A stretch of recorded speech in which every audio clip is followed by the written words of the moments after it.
Buenos días para todos. Para mí realmente es un gran honor, una gran alegría estar en este escenario compartiendo conocimientos tan valiosos que seguramente nos enriquecerán a todos. Quiero empezar esta conferencia generando unos escenarios problema y unas preguntas que se van a convertir en algunos de los objetivos de la charla.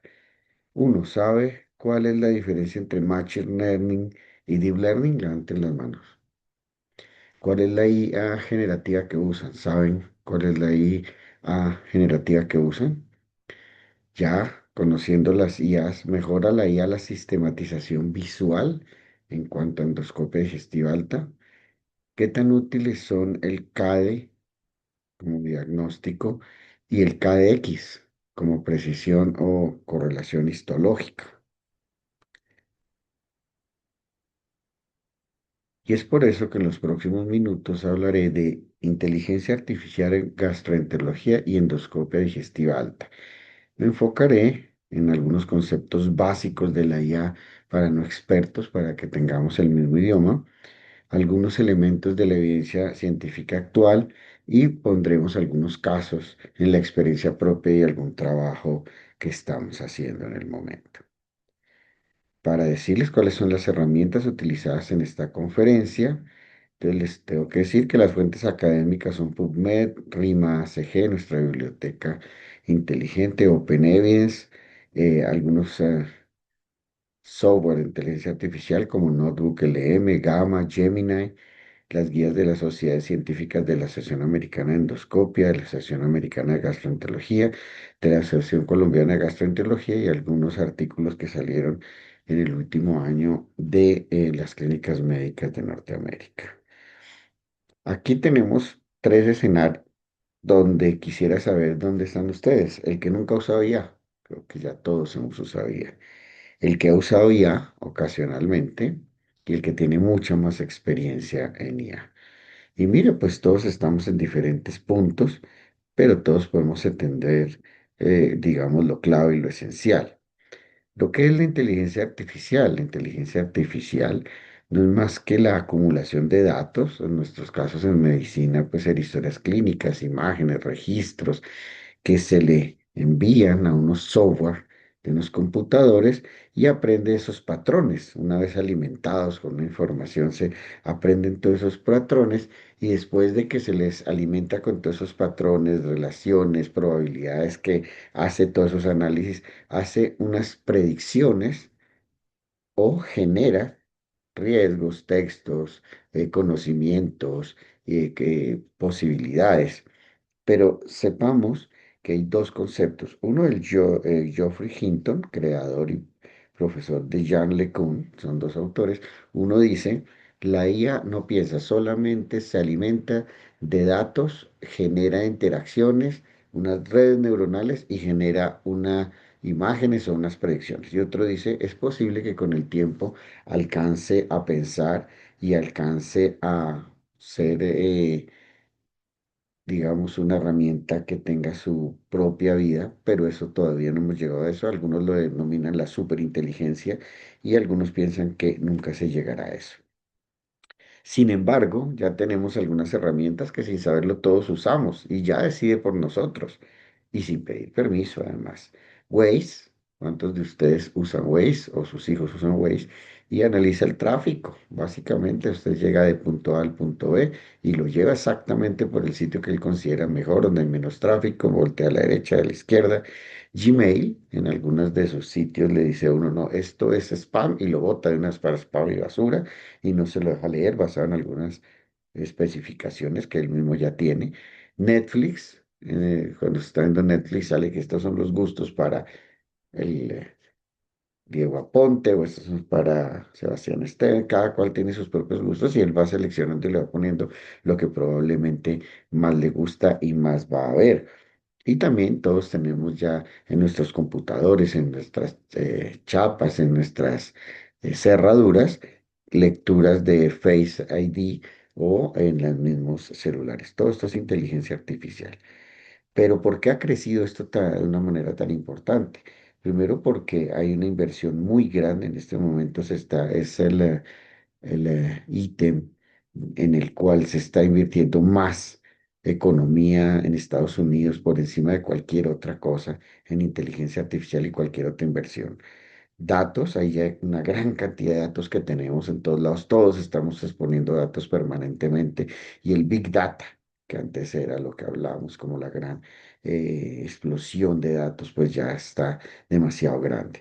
Y además tenemos una evolución y una capacidad computacional en este momento que nos ayuda a que todo esto se pueda analizar y se pueda convertir en algo más. Esta es una diapositiva que me pareció muy interesante y es la matrioska, las IA. ¿Quién conoce la matrioska? ¿Qué son las matrioscas? Las matrioscas son unas muñecas rusas donde dentro de una grande hay una más pequeña y tú abres esa y otra más pequeña y otra más pequeña. Esto me pareció interesante cuando lo aprendí de un experto de inteligencia artificial porque nos damos cuenta que la inteligencia artificial es muchas cosas, no solamente algunos de los softwares que vamos a hablar aquí en endoscopia. La inteligencia artificial comprende gran cantidad, como les dije, de datos, de software, de análisis. Pero dentro de eso hay tres elementos y algunos que lo alimentan, lo que es el machine learning, ya lo veremos, el deep learning, más abajo, más específico en el conocimiento, y esto genera una inteligencia artificial generativa a través de unos lenguajes que se hacen adaptables para que nosotros los podamos entender como seres humanos. Aquí tenemos un algoritmo tradicional, como se hacían las cosas en una época. Entonces todos decíamos, hay una entrada, eso es un perro. Entonces le decía uno, tiene cuatro patas, tiene cola, tiene un hocico, tiene orejas puntiagudas y todo. Sí, sí, sí, sí. Luego eso es un perro. Eso era el algoritmo tradicional, cómo se alimentaban los computadores para que diera una respuesta a una duda. Entonces poníamos una foto y decía, sí, tiene todo eso. ¿Tá? Después vino el Machine Learning, que es la forma de alimentar el software, pero entonces ya no le decíamos las características, sino que es algo un poco más profundo, donde nosotros decíamos, mire, este es un perro, pero ahí ven todos los diferentes tipos de perros, le metemos 1000 tipos de perros diferentes, lo mira en el modelo, los software. Entonces le ponemos una imagen y dice, sí, ese es un perro, 98% de confiabilidad, pero miren cómo se alimenta de imágenes, de muchas imágenes y de otros elementos para generar una predicción del modelo que nosotros alimentamos. Ya más profundo, es lo que se está utilizando hoy, es la muñeca más pequeña o la que le sigue a la mediana. Entonces ya no utilizamos esta alimentación del computador o el software con las características como era el algoritmo inicial, ni con las imágenes como vimos en la segunda, sino que tenemos diferentes capas. Entonces, en unas capas, por ejemplo, capa uno, bordes y líneas simples. En la capa 2 formas y texturas. En la capa 3 partes del objeto. Y en la capa 4 reconocimiento final, donde todo eso se metió. Entonces, miren ustedes cómo ya es una alimentación por capas muy profunda, que es lo que se llama deep learning, por eso es enseñanza profunda. Y al final es muy probable que tengamos una predicción muchísimo más probable y más acertada de la predicción que le estamos poniendo a esa IA para que dé una respuesta. Entonces, ahí estamos viendo cómo la IA que crea, escribe y responde, y todo esto genera una una respuesta, que puede ser una imagen, una predicción, puede ser una actividad. Es decir, ya alimentamos todo nuestro software con todo esto y nos genera, se llama generativa, una respuesta, una predicción o algo que hayamos solicitado. Entonces aquí, por ejemplo, vemos en endoscopia digestiva o en gastroenterología cómo alimentamos nosotros de guías clínicas, de protocolo, de lo que queramos y después de que se hace toda esa alimentación, nos genera una respuesta de lo que hayamos solicitado, bien sea un documento, bien sea que nos guíe sobre una imagen, que nos dé predicción sobre una imagen, que nos diga qué tipo de histología es, qué tipo de lesión es, que nos guíe cuando hay una lesión. Pero bueno, es muy importante el prompt, todos hemos oído hablar del prompt, y el prompt es básicamente la respuesta o perdón, la pregunta que nosotros le hacemos a la inteligencia artificial. Entonces, la indicación que nosotros le damos para que él haga su trabajo y nos dé la respuesta que le estamos solicitando. Pero ojo, si nosotros hacemos una mala pregunta, seguramente, o una mala indicación, seguramente vamos a tener una mala respuesta. Lo mismo en la inteligencia artificial. Si tú tienes una inteligencia artificial que está alimentada de basura, pues seguramente vamos a tener basura, no vamos a obtener algo mejor.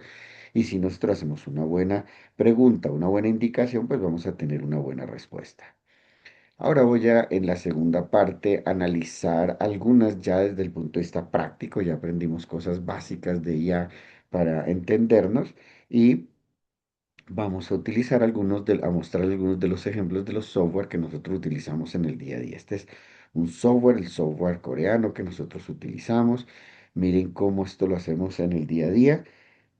Tenemos, ahí está el nombre de la inteligencia artificial, ahí nos da el tiempo que estamos durando en endoscopia digestiva. Entonces miren ustedes que vamos a tener tres elementos.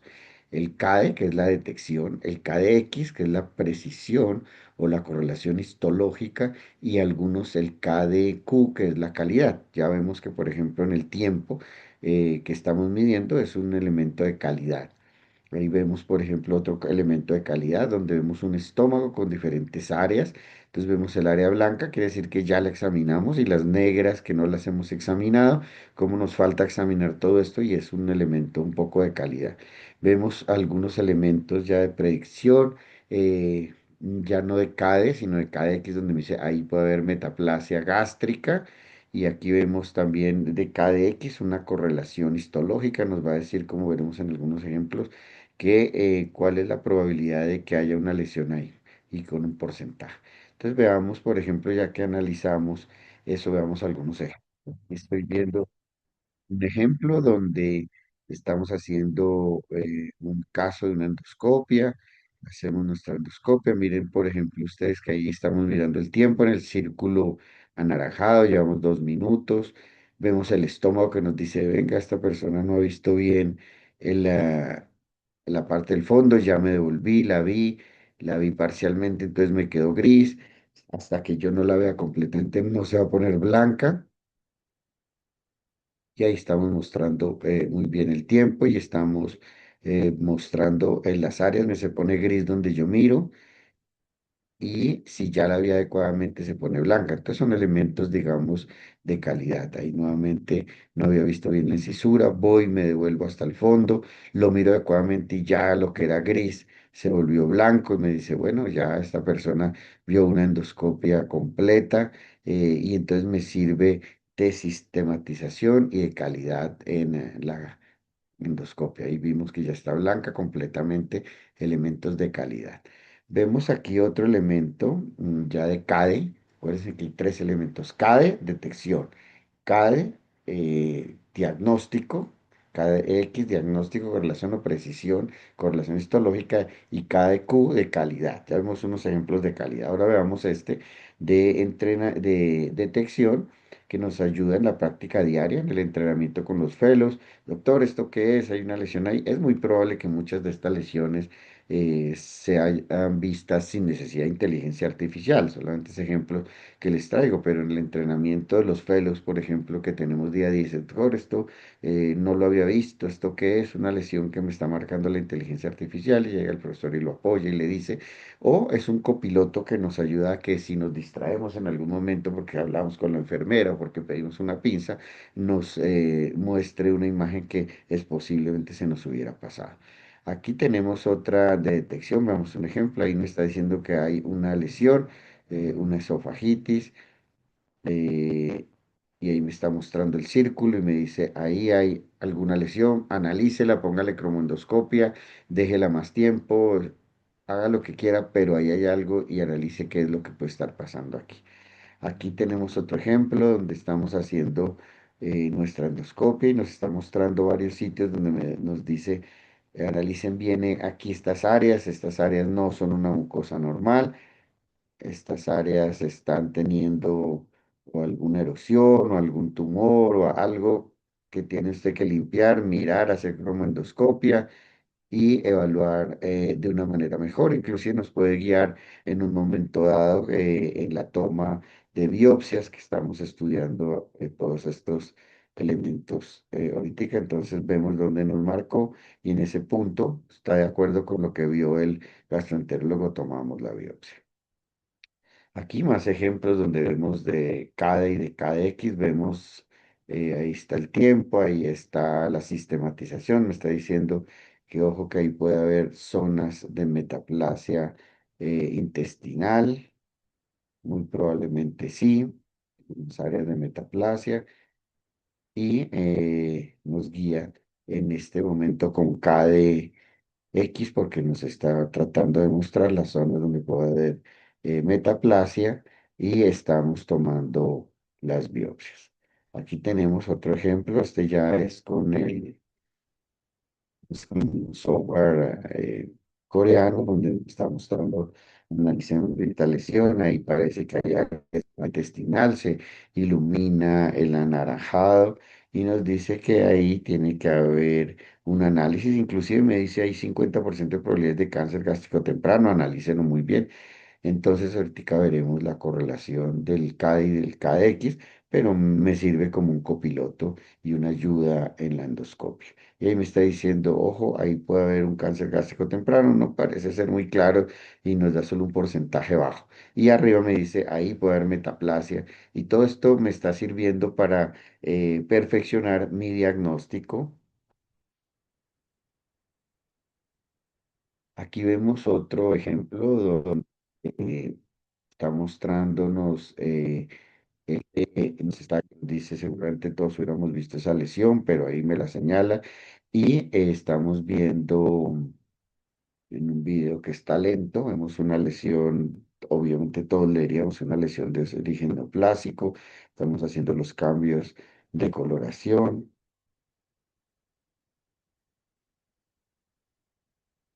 Y ahí vemos cómo avanza. Este fue un caso muy desafortunado de un colega cirujano que tenía dispepsia. Encontramos esta lesión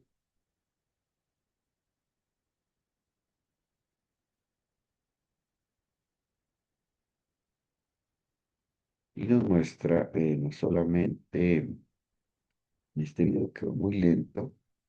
Y ahí estamos viendo, por ejemplo, 100% de probabilidades de gástrico avanzado, nos está diciendo.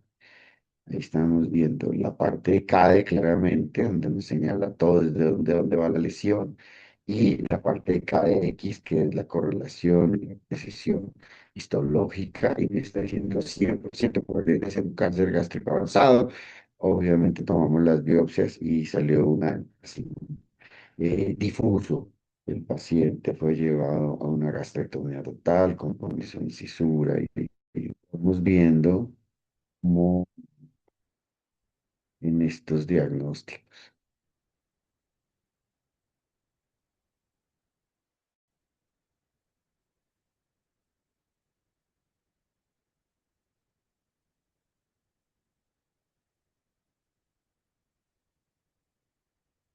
Bueno, aquí tenemos otro ejemplo, un apoyo diagnóstico de relación, otra lesión que claramente nos está mostrando. Esta ya fue con el KDY de Fuji. Nos dice aquí hay una lesión, analícela, póngale cromoendoscopia, acérquela, haga lo que sea, pero analícela. Y también nos dice 97% de probabilidades de un cáncer gástrico temprano. Mire que le hicimos econdoscopia y tenía un cáncer gástrico temprano. Mire, les muestro un ejemplo de cáncer gástrico avanzado y de un ejemplo de cáncer gástrico temprano. Entonces, una de las aplicaciones que yo más uso y que más me gusta y que me gusta siempre compartirlas y escuchar si la han usado y cómo les ha ido es Open Evidence. Open Evidence, en mi forma de ver, es una de las mejores aplicaciones que existen. Está alimentada por la biblioteca de la Clínica Mayo, de la Clínica Harvard y las 7.000 instituciones más importantes de Estados Unidos. Y al ser alimentada por algo tan serio y tan importante, pues seguramente tenemos respuestas muy importantes. Entonces aquí le pregunté para esta conferencia, cuéntale a los estudiosos y valiosos amigos de Neuquén cuál es la importancia de la IA en endoscopia digestiva alta en este año. Entonces me dice que la IA en endoscopia digestiva ha demostrado mejoría significativa en la detección de neoplasias, sobre todo en lesiones pequeñas y sutiles que pueden pasar desapercibidas. Además me dice que me ha mejorado el cáncer gástrico y esofágico precoz con unas precisiones diagnósticas hasta el 99% en algunos estudios y que también muestra que le va mejor con respecto a los endoscopistas con formación y experiencia en gastritis atrófica y metaplasia. Ahí está hablando de la curva ROC 0,96, que es impresionante, una curva ROC en cáncer gástrico temprano, ya les mostré un ejemplo, y en neoplasia esofágica también curvas entre 83 y 97, y también algunos elementos del esófago de Barrett en la presión diagnóstica, que les mostraré ahorita algunas cosas nuevas. Entonces, básicamente reduce los puntos ciegos, como les mostré en la sistematización y en lesiones que se nos hubieran podido pasar. Y asistencia endoscopista, sobre todo a los menos experimentados, eso es claro, y también hay algunas ya inteligencias artificiales que nos detectan el Helicobacter pylori. Sin embargo, me habla de consideraciones y limitaciones. Dice que algunos estudios no han mostrado mejoría significativa en algunas tasas de detecciones, en otros mostró que faltan desenlaces importantes y fuertes. Y una de las cosas importantes de esto, para seguir hablando de IA, es que miren las referencias que me da Open Evidence, y eso sí se las recomiendo. Yo cada una de las recomendaciones que me da las analizo. Miren ustedes, yo le pido que me dé revistas Q1 y me da revistas Q1, eficacia en la endoscopia, vemos gastrointestinal endoscopy, digestive disease, gastrointestinal endoscopy, en revistas japonesas, todo lo que yo le pida me va a dar la mejor evidencia y cuando uno investiga porque tiene que hacerlo, entonces nos damos cuenta de que son básicamente bibliografías muy actualizadas, muy importantes y muy valiosas. Aquí les traje un trabajo que es uno de los que me pareció más grande y más importante, la eficacia de la endoscopia digestiva alta asistida por IA para la detección de neoplasias. Es una revisión sistemática y metaanálisis de 11 ensayos clínicos, publicado este año en Gastrointestinal Endoscopy. Entonces, nos muestra como desafío preguntar si la endoscopia, que es el estándar de oro, es el examen ideal para esto, pero tiene sus problemas, unos desafíos. Hay también variabilidad humana, no todo el mundo tiene el mismo entrenamiento, no todo el mundo ni todos los seres humanos somos los mismos cada día, a veces estamos muy cansados, a veces tenemos mucho trabajo, se nos pueden pasar lesiones. Y entonces plantea si la IA podría ser la solución alimentada con algoritmos de machine learning, la mayoría, algunos otros con Deep Learning, como les he mostrado que ya hablamos ese idioma, en un estudio de 11 ensayos clínicos y 57.000 pacientes. Entonces lo que muestra es que sí, pareciera que sirve como un buen par de ojos adicional y nos muestra una mejoría significativa por paciente, un riesgo relativo, es decir, de 1,5 la probabilidad de que yo por cada paciente vea algo mejor y por lesión de 1,55 con unos intervalos de confianza que están adecuados. Entonces me dice hay un incremento del 57% por paciente y un incremento del 55% con esos riesgos relativos. Entonces dice, podría ser útil como segundo par de ojos, básicamente. Aquí vemos por tamaños, entonces me dice que sí es muy probable que los ojos humanos vean lesiones mayores de 10 milímetros, pero el beneficio máximo se vio cuando teníamos lesiones pequeñas que posiblemente se pudieran pasar, lesiones menores de 10 milímetros. Y también en cuanto a la rendimiento por tipo histológico, el KDX, me dice que podría mejorar también algunas lesiones con displasia de bajo grado, de alto grado y de carcinoma. Y vemos ahí ustedes los riesgos relativos, todos fueron a favor de la IA en un porcentaje importante, pero son hechos en centros donde tienen experiencia y donde ya han utilizado la inteligencia artificial. Entonces pareciera en los primeros estudios que es superior a la endoscopia convencional. Ya les mostré que mejora un poquito, nos ayuda en la calidad, nos ayuda en el ser un copiloto y nos ayuda en algunas cosas de correlación y que pudiera también importante ser útil o necesario en la curva de aprendizaje de los residentes. Sin embargo, toca estudiarlo y además el costo-beneficio sin haber desenlaces importantes, sino desenlaces pequeños, entonces todavía no lo tenemos tan claro. Este es un trabajo nuestro que estamos haciendo y estamos en fase de proceso y de análisis con más o menos 100 pacientes donde estamos haciendo la correlación de la IA con la histología.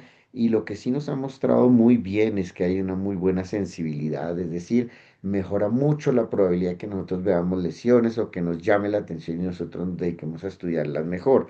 Sin embargo, en el rojo está la especificidad, es decir, la correlación del KX cuando dice que es metaplasia, sí, sí la comprueba. Cuando dice que es cáncer, sí, sí lo comprueba. Ahí no nos ha ido tan bien. Miren, lesiones sospechosas que sabemos que no son cáncer, la especificidad es muy baja, pues no sabemos qué es realmente, pero la sensibilidad es muy alta. Sí, las detecta, pero no nos ha hecho una buena correlación. En alerta en metaplasia nos la alerta y nos dice, ahí hay algo, pero cuando dice metaplasia o atrofia, miren que no ha llegado en el 50% en nuestros casos. Entonces es una muy buena sensibilidad y hasta ahora no una muy buena especificidad. Y el likelihood, que es em, la eso es una herramienta que nos dice qué tanto nos mejora la probabilidad pretest de un diagnóstico X. Hacemos una probabilidad pretest y le ponemos la variabilidad de likelihood, la matriz de probabilidad, y nos da de 1,2 que realmente es baja. Es decir, cuando es sometido a una nueva herramienta. Entonces, la probabilidad pretest es de 1 y si nosotros le ponemos la variabilidad nos da 1,2, o sea, es muy poco lo que nos va a mejorar el diagnóstico definitivo. Cuando para saber si una matriz de probabilidad es buena, un likelihood que ustedes han analizado, debe ser por encima de 5. Esta nos dio 1,2, luego no es tan buena como para mejorarnos el diagnóstico histológico. Entonces, nos sirve mucho como una sensibilidad, un screening, un tamizaje, pero la correlación histológica es muy baja, nos dio 20% en metaplasia y en atrofia, lo cual pues nos desestimó un poquito, desestimuló un poquito. El mejor desempeño específico lo observa en metaplasia, 1,53, pero hubiéramos querido tener una mejor análisis ahí. Aquí al final les traje, este es el teatro de la Asociación Americana de Endoscopia, que me puse a mirar todos los artículos, como unos 50 artículos de IA en endoscopia digestiva para traerles lo que me pareció más relevante. Y había una pregunta que me pareció interesante, ya que estamos hablando de IA en endoscopia digestiva alta. Y si es tiempo de utilizar la inteligencia artificial en el esófago Barrett, ese es un trabajo muy interesante que les muestro, se presentó en el teatro, pero además ya tienen un stand propio, miren, el Tissue Cipher y en esófago Barrett, y eso lo que hace es predecir con inteligencia artificial cuál es la probabilidad que usted vaya a tener cáncer de esófago en el futuro. Es decir, ya dejaríamos de mirar si con esófago de Barrett, bajo, alto, corto, si tiene metaplasia, displasia, cuál es la probabilidad. Lo que nos hace es una predicción y todo esto basado en todo esto que fue alimentado el software, en historias clínicas, en las biopsias y en elementos biomoleculares que ya ven en las patologías en Estados Unidos y nos cambia de una manera muy importante la predicción de la progresión. Es una IA generativa que nos dice al tener la historia clínica y tener las biopsias analizadas por ellos, todo lo meten en la inteligencia artificial y nos da cuál es la probabilidad de que a mí me vaya a dar cáncer de esófago y cuál debería ser el seguimiento basado en toda esta información que es metido en el software de esta inteligencia para tener esa predicción. Ya para llevar a nuestras unidades, quiero decirles que la IA en endoscopia, pues ya no es el futuro, es el presente. Ya nos tocó a todos estudiar, aprender y mirar qué tan bueno, qué tan malo y si la utilizamos o no, sobre todo en aquellas instituciones donde hay academia, donde se necesita crecer y generar conocimiento. Tiene una gran sensibilidad, en nuestro caso les mostré por encima del 90% del CAD, es decir, unos ojos adicionales, pero no nos fue tan bien a nosotros en la especificidad en el momento del KX y la correlación. Para algunas cosas sí funcionó, ustedes vieron el metaanálisis que les mostré y dos ejemplos que les mostré de cáncer gástrico avanzado y cáncer gástrico temprano. Ahí pues la correlación fue 100%, pero seguramente el gastroenterólogo también lo hubiera dicho igual. Pero en el estudio muestra que sí hay una buena correlación en la revisión sistemática. En nuestro estudio, pues no tenemos tantos casos de cáncer, como muy pocos, como para poder responder esta pregunta. No es clara aún la eficiencia, y eficiencia, acuerden ustedes, la definición es eficacia con costo adecuado, con un costo muy ideal para los gastos que se tienen, entonces no es claro aún la eficiencia y el uso del costo-beneficio. Falta desarrollar desenlaces fuertes, un poco más de cáncer y un poco más de mortalidad. Debe ser aplicada preferiblemente en centros de investigación y universitarios o donde se quiera desarrollar el conocimiento. Es como una recomendación, porque lo contrario la gente se va a decepcionar del costo-beneficio y no debemos ser ajenos a su desarrollo de aplicación porque ya lo estamos viendo en el día a día. Muchas gracias por su atención.